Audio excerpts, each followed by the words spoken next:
boxing. Former champion versus current champion to decide who is numero uno on these shores. Now, before they throw hands May 9th and duke it out, they're going to duke it out verbally here. Clock in, everyone. There's a lot of being talked about right now, but I can't wait to put him to sleep on. It's been on your mind for the past how long, and now you're talking to me like that. It's just Is this fight going to go into deep waters? What do we think? Nah, first half though.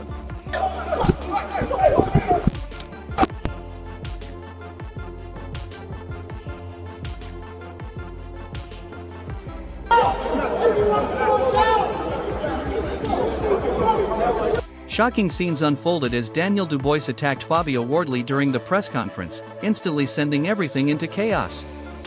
Things quickly became physical, emotions exploded, and the situation clearly turned personal. Fabio Wardley was left furious by the incident and did not hold back at all afterward.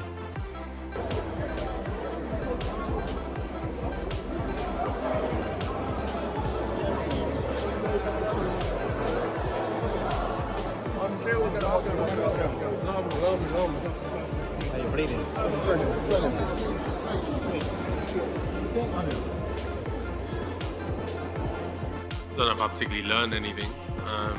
There wasn't nothing I didn't know already that I hadn't seen already in other situations and other circumstances that it was a bit jittery when the cameras are on, when it's a big stage, when it's a big event. People's personality shows through, and nervous demeanour, nervous, jittery, on edge, twitchy. But they're all things that we'd already seen, already assessed already. So it wasn't particularly nothing new, things I'd already seen. But it was funny to see up close, that was all. Meanwhile, Fabio Wardley opened up about the confrontation and made it clear the issue was about respect being crossed. He explained that he is never bothered by normal fight talk, but Daniel Dubois clearly stepped over the line this time. Wardley sounded calm while discussing it, but the frustration in his voice was still obvious and very real. Look, I'm a stand-up person. I respect those that respect me and that show me respect and behave respectfully. From the interactions I've had with him on a number of occasions, it's not been that. So I don't mind a bit of back and forth, a bit of boxing. Like, the game's the game. I'm not fussed by that. It is what it is. But ultimately, there needs to be a level of respect there, and hold yourself properly, act properly in the right situations, and those things haven't been done. So no, there's not. At the same time, Don Charles responded by trying to calm the entire situation down, dismissing it as just words and nothing more. He strongly backed Daniel Dubois and attempted to shift the focus back toward fight night instead of the chaos surrounding the press conference. However, the silence felt forced because the pressure around Dubois continues to grow. Fabio Wardley has clearly gotten under their skin, and moments like the push only create more questions about Dubois losing control when the tension rises. I said to all that, talk is cheap. I normally got a lot to say, but you know what? I choose to be silent today. I want to talk about today and what's going to happen on the 9th of May, and that's all. Talk is cheap. Daniel doesn't have to prove nothing. He's only ever lost to one man twice. Usyk. Daniel Dubois later came out full of confidence and promised to take Fabio Wardley's unbeaten record away from him. He sounded aggressive and fully prepared, but it also felt like he was trying to convince himself after everything that had happened earlier. Wardley has already shown that he can thrive under pressure and chaos, while Dubois reacting physically beforehand raised doubts for many people. Confidence is one thing, but composure is another, and right now Wardley appears far more mentally in control. Full of confidence for this one. Full of confidence, raring to go. And I've got to take his own. I'm going to be the first man to do it. And, I'm just can't wait. Fabio Wardley responded with complete confidence and absolutely no hesitation. He was not just predicting a victory, he was openly calling for a knockout as if the outcome was already written. That level of belief comes from experience and from the way he handles difficult pressure situations. While Dubois focused on taking records, Wardley focused on ending the fight completely. The difference in mentality was obvious, and it felt like Wardley was already one step ahead psychologically. How does the fight go? Well, I think it's obvious to see that I'll knock him out. Like, that's that's easiest to say. That's known. It's just whether I want to do it early or I want to do it. Now Solomon Dubois stepped in to support his brother and expressed full confidence that Daniel Dubois would secure a knockout victory. That reaction is expected from family, but it does not erase what fans have already witnessed. Support can be powerful, but pressure is even stronger in fights like this. Fabio Wardley has consistently shown that he can handle chaos and still deliver under the brightest lights, while Dubois still faces questions about how he reacts when things stop going his way both inside and outside the ring. I look up to him a lot. I'm very proud of him, all the things he's achieved in life, and I think my brother will win, obviously. I think he'll win by knockout. Fabio Wardley laid things out very clearly and reminded everyone exactly what he brings into the ring. He was not simply talking, he was warning that one single moment could end everything instantly. That power is very real, and it has already completely changed fights in his favor before. Wardley sounded relaxed but incredibly dangerous at the same time. Daniel Dubois may be physically strong, but Wardley thrives during chaotic exchanges and late fight pressure. When fights become messy, Wardley often finds a way to take over. That confidence in his own timing and knockout power is what separates him in this matchup. There's not much to say that hasn't already been said. And I guess on that point, the main thing to say is don't blink. It's because, look, my fans, my supporters, everyone here at Ipswich, especially here at this ground, the fight I had here was probably synonymous with that of don't blink, because all in a second, the fight with Justice Hooney was upside down and was on its head. He did land with a shot at the end of the first round, but since then he's not managed. He's just come up against a good fighter, that's all that's happened. So many hovering around, waiting for a shot. Usyk and Dubois meet, Joseph Parker, Ajit Kabayel. There's all sorts of heavyweight. Oh! What about that from Fabio Wardley? And it just takes one shot. That is unbelievable. Fabio Wardley losing virtually every single round, and he fights a jackhammer. Oh my word! And again, for the Daniel fight, I think it's going to be a very similar moment in terms of just one punch knockout, him down, him out. If you blink, you would have missed it.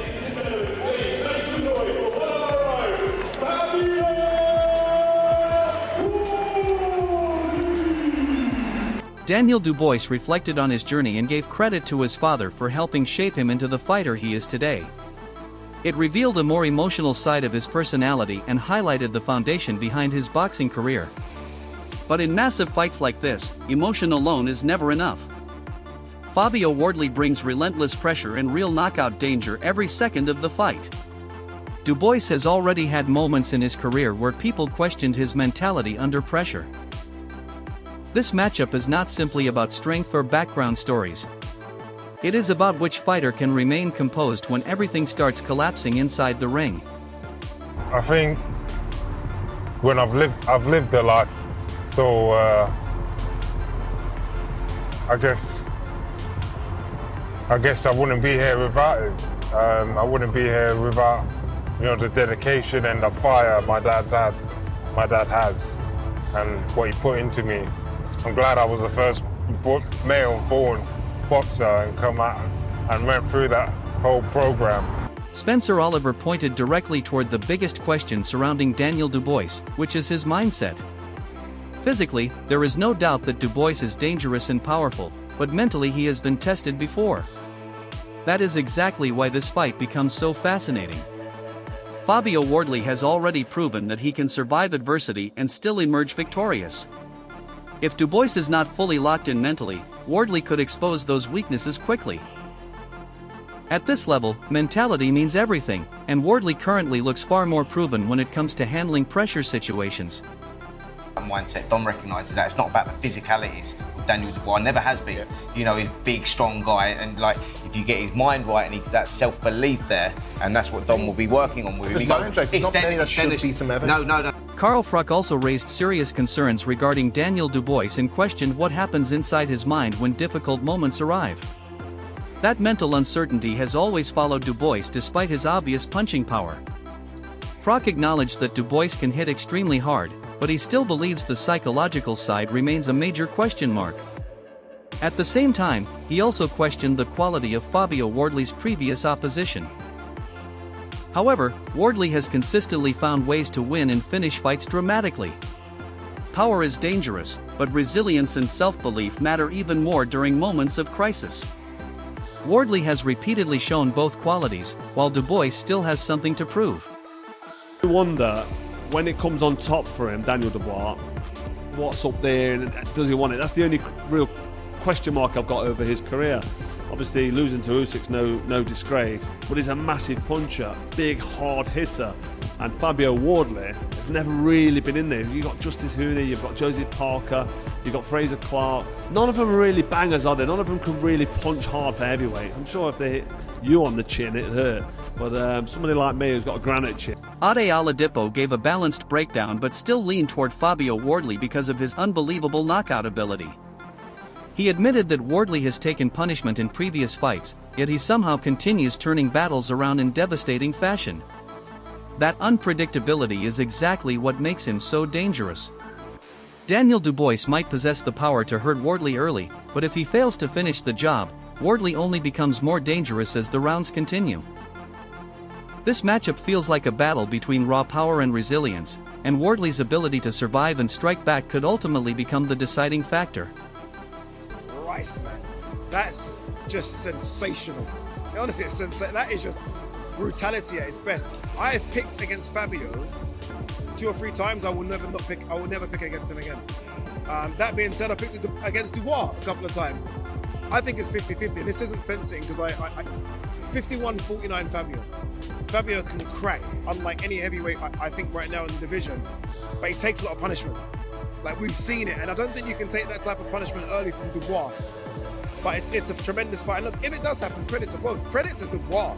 To do Usyk, Miller, Hrgovic, AJ, Usyk, Wardley is better than any run minus Usyk in the heavyweight division. And, by the way, Parker was supposed to be squeezed in there. Duke McKenzie highlighted something extremely important, which is the evolution of Fabio Wardley after becoming champion.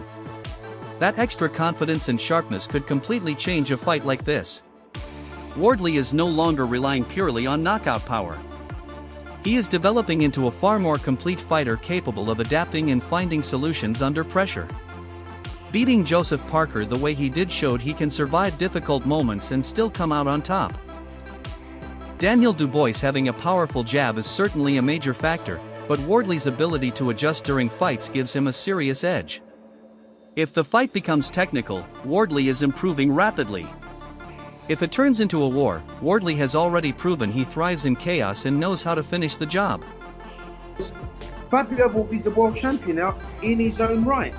And that 5% I'm just talking to you about, he's 5% better now than what he was before he won the title, because that's what it gives you when you win a world title. Now, he's just beaten Joseph Parker, right? And messed him up quite badly. It wasn't an easy fight. It ebbed and flowed for periods in that fight, but ultimately, Wardley got the job done. That's what he does. He gets the job done. Look at his career. Now, he would have improved, and a lot is to be said of Daniel Dubois because he's got an excellent jab. That was the difference between him and AJ when they fought, was that jab. It was just beautiful.